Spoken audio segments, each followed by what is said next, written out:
தென்காசி அருகே சாலையில் சென்ற பேருந்தின் சக்கரங்கள் திடீரென்று கழன்று ஓடியதால் பரபரப்பு நிலவியது.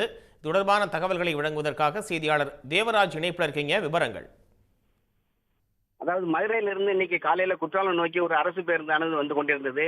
கடையநல்லூருக்கும் தென்காசிக்கும் இடைப்பட்ட இடைவால் என்ற பகுதியில் அந்த பேருந்து வந்து கொண்டிருக்கும் போது பேருந்தின் பின்பக்கர சக்கரங்கள் ஒட்டுமொத்த யூனிட் அப்படியே 4 வீலுமே சேர்ந்து தனியா பேருந்திலிருந்து கலன்று ரோட்டிலிருந்து ஓடி இருக்குது. இதனால பெரும் சத்தத்துடன் பேருந்தானது நடு ரோட்டில் சாய்ந்தது. இதை டிரைவர் சங்கரன் என்பவர் ஓட்டி வந்த சங்கரன் என்பவர் சாமர்த்தியமாக ஓரமாக நிறுத்தினார். இந்த விபத்தில் பஸ்ஸின் பின்பகுதியில் இருந்த 4 பயணிகளுக்கு மட்டும் லேசான காயம் ஏற்பட்டிருக்கிறது.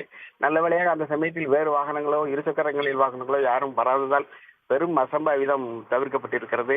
இது தொடர்பாக தற்போது போலீசாரும் போக்குவரத்து கழக அதிகாரிகளும் விசாரணை நடத்தி வருகிறார்கள்.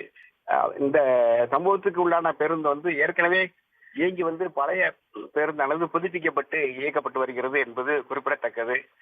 பேருந்துகள் சரியான முறையில் பராமரிக்கப்பட வேண்டும் என்று பயணிகள் கோரிக்கை விடுத்திருக்கிறார்கள். கூடுதல் தகவல்களுக்கு நன்றி தேவராஜன். உடனுக்குடன் செய்திகளை தெரிந்து கொள்ள சன் நியூஸ் பெல் ஐகானை கிளிக் பண்ணுங்க.